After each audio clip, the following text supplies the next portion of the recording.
and on the backhand, on the serve. So, and I think in skating, that's the old days. On quads, of course, we also did it, but now I think in inline you can gain more on your technique than on quads. I think I agree with that 100%, because I think with the bigger wheels and the faster races, you need, especially here, like the racing in Geisingen, it's not like you're slipping out.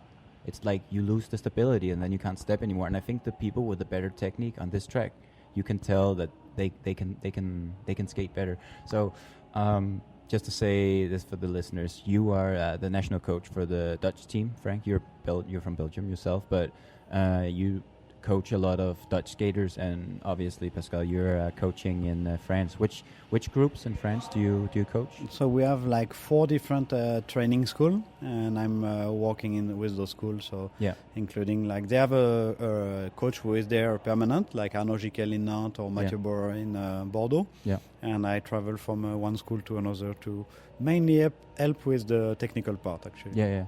So it's in the Toulouse area that you're coaching? I live in Toulouse, but the schools are in Dijon, Saint-Brieuc, Nantes, and Bordeaux. Yeah, so that's the training centers, I remember. Because like Nantes is the area where Ewan Fernandez is from, and who else is from that area? Honorine Barrault is from there, Marine Lefebvre, Doucelin Pellicon, Martin Ferrier, Valentin Thibault. So most of the big names in France are in those schools now. Yeah, because I every time I speak with some of the French skaters, all of them seem to go to one of these training centers that you have in France. So you have really strong training groups in different places in France. I think that's really smart. You are mainly based in the city of Heerenveen, or coaching the skaters in Heerenveen, because most of the national skaters, they live there, right, Frank?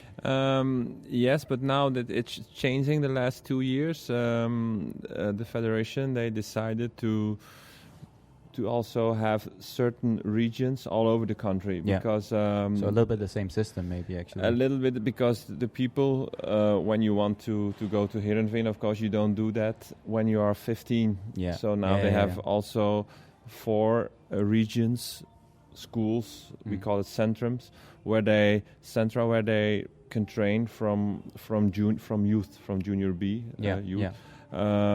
So because the federation realized it's you cannot demand of a skater of 14, 15 years old to go to Heerenveen. Of course not. But in Heerenveen, of course, we have the best ice track, and we have also now a really good inline track. So, but now it's like, and of course in Holland, in Heerenveen, all the good commercial ice teams are there.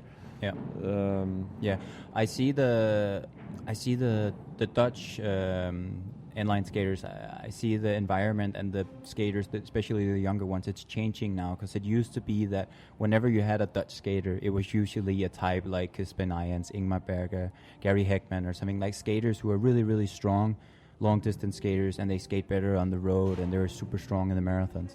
But now you start to get really good technical skaters with all the tracks. I think you've started to become, or you started to have in Holland. You have Luc de Haar, who's moving on the track in the elimination now with the best in the world, and sprinters like Raymond Quant, and it's like 20 years ago in Holland, the inline sport was basically the marathon sport, and there were few track races, and now, like 20 years later, it's the opposite. We have more track races than marathon races, so there was really a big change in that. People in the Netherlands, they really got inspired by track racing, and like 20 years ago it was all about the marathon skating. So that's it's a big change. And for you, Pascal, the skaters you normally coach, I think like it's also fair to say that the French skaters, when you come at European Championships or World Championships, the French skaters are good in every category, and they're both on track and road and marathon. They're always good. And you have a lot of skaters as well. How has that progressed through the years now? Is it getting more and more, or is it the same? Is it just always this level? No, it's it's kind of the same always, but it's a lot of work in the background. In France, we like the idea to have the skater to be not very specific early. So we don't train them to be super early a sprinter or super early a track skater or long distance on the road. We ask them to be good on the track, good on the road, good on the sprint, good on the long distance, almost till junior A. Yeah. And from junior A, we start to specialize them a little more. And this system has some good point and some weak point, of course. But it makes us, I think, very competitive in all the situations. In a lot of things, And I think as a coach, that's probably one of the values that you would have for an athlete, that they need to start in general, they need to be good on the skates and be able to do a lot of different things and then do long and short distance. And then later on, you can start to get specific. I guess you agree with how this is. You say there's some good and some bad things, but in general, you would say that's a good way to train the kids compared to the generally, seniors. the basics for me would be like they need to go fast. Whatever they will choose later to be a long distance or a sprinter, they will need to go fast. When you see the last lap from Bart yesterday is a 14.1. It's all after at the end of the elimination. It's the same lap as his flying lap. And it's almost the time from the sprinters. So whatever you do, you need to go fast. And whatever you do, you also need to be agile on your skate. You need the agility. So I would basically focus on the agility and the top speed. And be fast, because I think it's easier to learn to get the speed when you're younger, and then some people have it naturally, some people they need probably to work on it more, because I can say for myself, I'm maybe more in the category of like the typical road skater, long distance, and I also train on ice, so in that way I'm very strong, I have the power. But for me, the hardest things is skating on the track. It's stepping fast, it's moving, because like I'm teammates with Diogo Mareros and Daniel Niero, and they both obviously grew up skating on the track a lot, and they can step and they can move, and that's the thing that for me and my other teammate Gary Heckman, that's hard. When they start moving on the inside, we start to move up slowly on the outside. That's how we need to move. But for you, Frank, a lot of the skaters you have, they are also very, very good ice skaters. And so how do you talk with them or work with them with the balance between ice and inline? Well, it's always very difficult because they. Of course, they have commercial reasons to skate, and they like ice skating. So, but obviously, it's you cannot skate year in, year out. You know, summer, winter. They go from race to race. So the biggest the biggest thing we have to watch is that people take enough time to rest and to build up, to have an off-season training period. And you can only create that by skipping or some ice races or some inline races. So that's a big, that's very hard for the skaters, because you're a skater still yourself. You know how hard it is to skip races.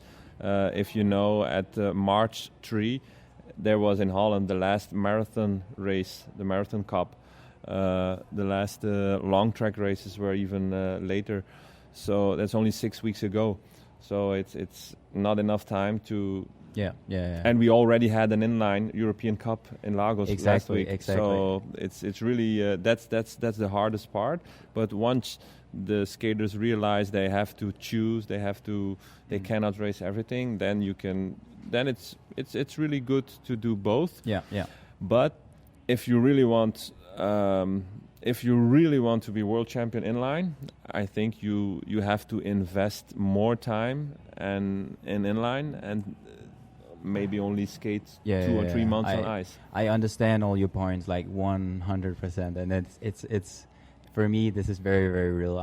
I grew up on inline skates. I've done that for 16, 17 years, and I skated on ice for 10 years. So I've been doing double seasons for 10 years now, and I'm 24, but I'm very good at making the choices. Like, I want to do this, and I want to do this because I can.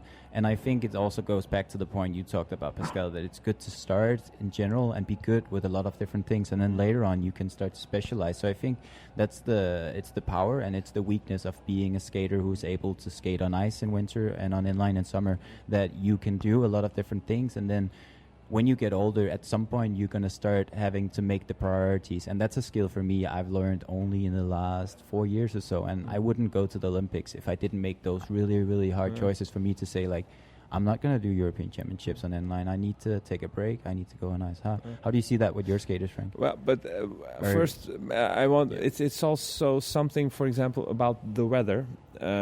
It's impossible in Holland to skate in December, November to skate on inline. If you compare that to South America, always good weather. So ice skating is a very good alternative for inline skaters who want to keep training. So that's one part. And then what you say, it's until you are junior A, it's very easy to make combination, and then at a certain point you have to decide, okay, do I want to be world champion in line? Do I want to go to the Olympics? And then some people can do both, but it's really hard, because if you compare the time that people from South America are on the inlines, and who's skating in the sun all the year, and then people in Europe, they have to go do inline skating indoor. It's totally different way to approach the inline sport. I've been in Colombia for 3 months 4 years ago, and I was also in Ecuador for 3 months also this winter. So I've done it twice, where I've skipped part of the ice season to go to South America, get the good weather, and get those hours on inline. Because the thing for all of us Europeans, especially the ones who do both ice and inline, is we show up to the spring races, and if there's South Americans or Colombians at the start, they're going to be in top shape every time, and they have been skating for months and months and months. And like you say, like maybe people say, and they see like Peter Michael, they see Bart Swings, or they see Livio Wenger, and they're like, okay, these guys are Olympians and they can do both ice and do inline, and they're good in both. But I think one thing that you don't really see or know is that Bart, he's here now and he's competing as the best in the world, but he just came back from a break. He just had his holiday, and very rightfully so, because he's been pushing hard all winter on the ice, and you need those times, like you said, Frank, earlier. It's really important that you need those times where it's like you take a break, you start up, and you can build something up. Because I think, especially when you're young, you want to do everything. Yeah, and Bart, maybe, of course, he's a perfect example, but maybe he's not a good example, because his basic level is so high. He can, like you said, come from a holiday, puts on his skates, and make a fly lap 14. Yeah. So it's. I wish I could do that. so that's, some people don't realize how high his lowest level is. Exactly. So that maybe is confusing for people who are still working hard to get to that level. Yeah. So Pascal, for you have a lot of experience as a skater yourself, and also now as a coach. You've been coaching for many years, and you went to the Olympics yourself on ice. So you've kind of seen all the aspects of the sport, and the same, like some of the things that Frank is mentioning. And what did you bring from ice, or what did you bring from inline onto ice, which you could use? In my time, and still now, it's like a lot of experiment, because it's still very new. Inline skater going to the ice, maybe the last 20 years that it's happening. Yeah. First with Casey Boutier, Derek Parra, Shad, Sam Fratello, and guys like this. But it's still very new. It's maybe just 20 years experience about it. Yeah. So I think we still have to experiment a lot, especially like how to manage the calendar, how to sacrifice some race or not, or just using some race to prepare. Like when Bart is coming here in Geisingen or in Trappist next week, maybe he will not win, but it's part of the process to prepare. As a champion, he's able to accept that maybe he will not win everything. Yeah, exactly. But I think it's not a big deal for him, because he knows where he is in his preparation. Yeah. I know Bart a little bit, because I've been training with him on inline when I was in the junior power slide team, was in power slide, and a little bit on the ice sometimes. And for me, he's one of the skaters I respect a lot for his way of being professional and doing everything. And I think he's also changing a little bit, like you said. He started to realize all the priorities he needs to make, and he started to realize, every race, it can't be like where he needs to win, because sometimes he's been in the position where he needs to win, and if he's second, he's losing almost. That's a hard pressure to have on your shoulders all year, first on inline and then also on ice, kind of. But is there a lot more? Is there starting to become in the sport in France, like people who say like, hey, I want to go on ice, because obviously there's been you, and there's been like Ewan Fernandez, Alexis Contin, like some of the inline skaters who went on ice, but not a lot like Holland. Yeah, it's